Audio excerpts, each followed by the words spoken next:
शब्दलतिका या चॅनलमध्ये आपले मनपूर्वक स्वागत. जय श्री कृष्ण. श्रीमद भगवद्गीता जशी आहे तशी आपल्या मायबोली मराठीतून. अध्याय 3. कर्मयोग.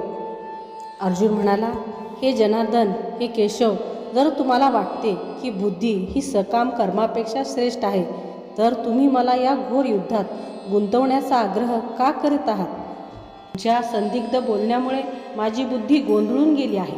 म्हणून यापैकी कोणती गोष्ट माझ्यासाठी सर्व दृष्टीने श्रेयस्कर आहे हे कृपया निश्चितपणे मला सांगा. श्री भगवान म्हणाले, हे निष्पाप अर्जुना, मी यापूर्वी सांगितले आहे की आत्मा साक्षात्कारासाठी प्रयत्न करणाऱ्या मनुष्याचे 2 वर्ग आहेत. काही जणांचा तात्विक तर्काद्वारे अर्थात ज्ञानयोगाद्वारे आणि इतरांचा भक्तिपूर्ण सेवेद्वारे आत्मसाक्षात्कारी होण्याकडे कल असतो. केवळ कर्म न करण्याने मनुष्य कर्मबंधनातून मुक्त होऊ शकत नाही. तसेच केवळ संन्यासानेही मनुष्य सिद्धी प्राप्त करू शकत नाही. प्राकृतिक गुणापासून प्राप्त केलेल्या गुणानुसार मनुष्याला असहाय्यपणे कर्म करण्यास भाग पाडले जाते. म्हणून कोणालाही एक क्षणभर सुद्धा काही कर्म करण्यापासून परावृत्त होता येत नाही. कर्मेंद्रिय संयमित करतो, परंतु ज्याचे मन इंद्रिय विषयांचे चिंतन करत आहे तो निश्चितपणे स्वतःची फसवणूक करतो आणि अशा मनुष्याला मिथ्याचारी म्हटले जाते. या उलट जर एखादी प्रामाणिक व्यक्ती मनाद्वारे इंद्रियांना संयमित करण्याचा प्रयत्न करीत असेल आणि आसक्ती न ठेवता कर्मयोगाचा प्रारंभ करत असेल तर ती व्यक्ती अधिक श्रेष्ठ आहे.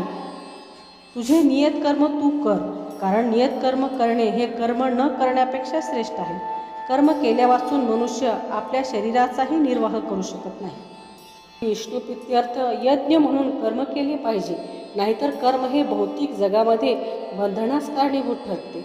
म्हणून हे कौंतेया, तू आपल्या नियत कर्माचे पालन श्री विष्णूच्या संतोषार्थ कर आणि या प्रकारे तू नेहमी कर्मबंधनातून मुक्त राहशील. सृष्टीच्या आरंभी प्रजापतीने श्री विष्णुप्रीत्यर्थ यज्ञासहित मनुष्य आणि देवतांना निर्माण केले आणि त्यांना वरदान देऊन म्हणाले की तुम्ही या यज्ञापासून सुखी व्हा, कारण यज्ञ केल्याने सुखी राहण्यासाठी आणि मोक्षप्राप्ती करण्यासाठी आवश्यक त्या सर्व गोष्टी तुम्हाला सहजपणे प्राप्त होतील. यज्ञाने संतुष्ट झालेल्या देवदेवता तुम्हालाही संतुष्ट करतील आणि या प्रकारे मनुष्य आणि देवदेवता यांच्यामधील परस्पर सहयोगाने सर्वांसाठी सर्वत्र समृद्धीचे साम्राज्य पसरेल.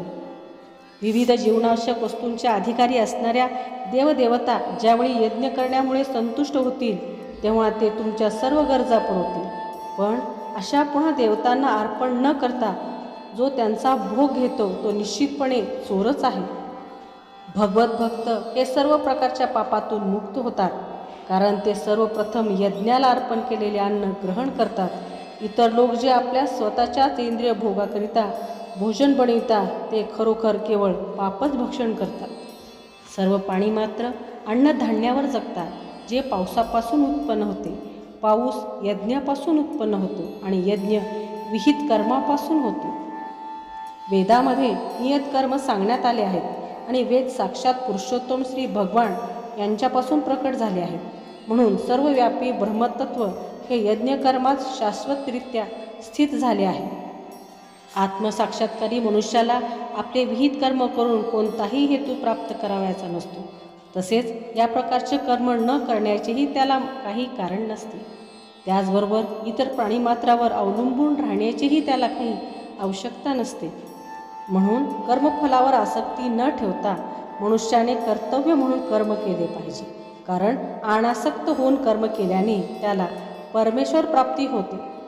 जनकादी राजांनी केवळ नियत कर्म करून सिद्धी प्राप्त केली. म्हणून एकंदर सामान्य लोकांना शिकविण्याकरता तू आपले कर्म केले पाहिजे. श्रेष्ठ व्यक्ती जे जे करते त्यांचे अनुसरण सामान्यजन करतात. आपल्या अनुसरणीय कृत्यांनी ती जे जे आदर्श घालून देते त्यानुसार सारे जग कार्य करते. हे पार्थ, या तिन्ही लोकांमध्ये माझ्यासाठी कोणतेही नियत कर्म नाही. मला कशाची उणीव नाही, तसेच मला काही प्राप्त करावयाची आवश्यकताही नाही. आणि तरीसुद्धा मी नियत कर्माचे आचरण करतो, कारण मी जर नियत कर्माचे पालन काळजीपूर्वक केले नाही तर हे पार्थ, सर्व लोक निश्चितच माझ्या मार्गाचे अनुसरण करतील. मी जर नियत कर्म केले नाही तर सर्व लोक ग्रहलोक नष्ट होऊन जातील. अनावश्यक लोकसंख्या उत्पन्न करण्यास मीच कारणीभूत होईल आणि त्यामुळे सर्व प्राणीमात्रांच्या शांततेचा मी विनाशक होईल. ज्याप्रमाणे अज्ञानी लोक फलाच्या आसक्तीने आपले कर्म करतात, त्याचप्रमाणे लोकांना योग्य मार्गावर नेण्याकरता विद्वान मनुष्याने अनासक्त होऊन कर्म करावे. नियत कर्माच्या फलामध्ये आसक्त असणाऱ्या अज्ञानी मनुष्याचे मन विचलित होऊ नये म्हणून विद्वान व्यक्तीने त्यांना कर्म थांबविण्यास प्रेरित करू नये. या उलट भक्तिभावाने कर्म करून त्याने त्या लोकांना सर्व प्रकारच्या कार्यामध्ये युक्त करावे. मिथ्या अहंकाराच्या प्रभावाने मोहित झालेला आत्मा स्वतःलाच कर्माचा कर्ता समजतो, पण वास्तविकपणे प्रकृतीच्या 3 गुणांद्वारे कर्म केली जातात. हे महाबाहो अर्जुना, ज्याला परमसत्याचे ज्ञान आहे तो इंद्रियामध्ये किंवा इंद्रिय तृप्तीमध्ये रममाण होत नाही, कारण तो भक्तिपूर्ण कर्म आणि सकाम कर्म यांच्यामधील भेद उत्तम प्रकारे जाणतो.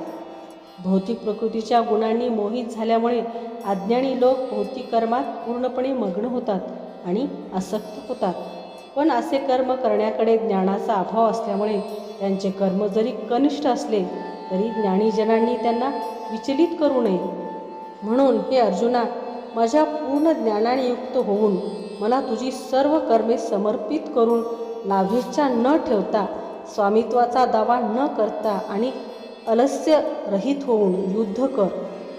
जे कोणी माझ्या आदेशानुसार आपले कर्म करतात आणि या उपदेशाचे द्वेषरहित होऊन श्रद्धेने अनुसरण करतात, ते सकाम कर्माच्या बंधनातून मुक्त होतात.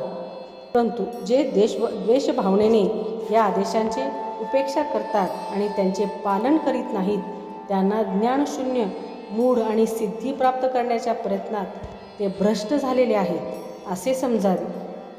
ज्ञानी मनुष्यसुद्धा आपल्या स्वतःच्या प्रकृतीनुसार कार्य करतो, कारण प्रत्येकजण 3 गुणांद्वारे प्राप्त झालेल्या प्रकृतीनुसार कार्य करतो.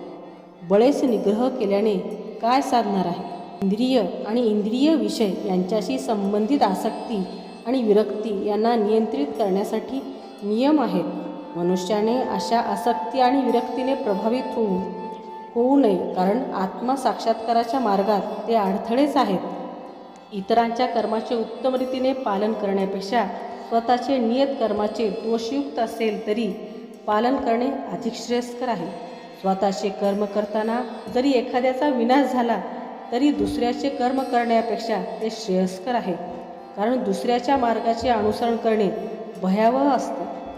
अर्जुन म्हणाला, हे वृष्णी वंशजा, कशामुळे मनुष्य त्याची इच्छा नसतानाही जणू काही बळेच पापकर्मे करण्यास प्रेरित होतो? श्री भगवान म्हणाले, हे अर्जुना, रजोगुणाच्या संपर्कातून उत्पन्न झालेला हा काम आहे आणि नंतर तो क्रोधामध्ये रूपांतरित होतो. तोच या जगताचा सर्व भक्षक महापापी शत्रू आहे. ज्याप्रमाणे धुराने अग्नी, धुळीने आरसा आणि वारेने गर्भवेष्टीला जातो, त्याचप्रमाणे जीव या कामाद्वारे विविध प्रमाणात आच्छादिला जातो. याप्रमाणे ज्ञानी जीवाची शुद्ध चेतना त्याच्या कामरूपी नित्य शत्रूद्वारा आच्छादिली जाते.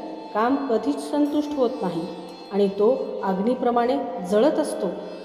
म्हणून हे भरतर्षभ अर्जुना, इंद्रियाचे नियमन करून पापाच्या या महान प्रतीकाचा प्रारंभीच निग्रह कर आणि आत्मसाक्षात्काराच्या ज्ञानाचा विनाश करणाऱ्या या कामाचा वध कर. कार्य करणारी इंद्रिये जड प्रकृतीपेक्षा श्रेष्ठ आहेत. मन इंद्रियापेक्षा श्रेष्ठ आहे. बुद्धी मनापेक्षाही श्रेष्ठ आहे आणि तो बुद्धीपेक्षाही श्रेष्ठ आहे.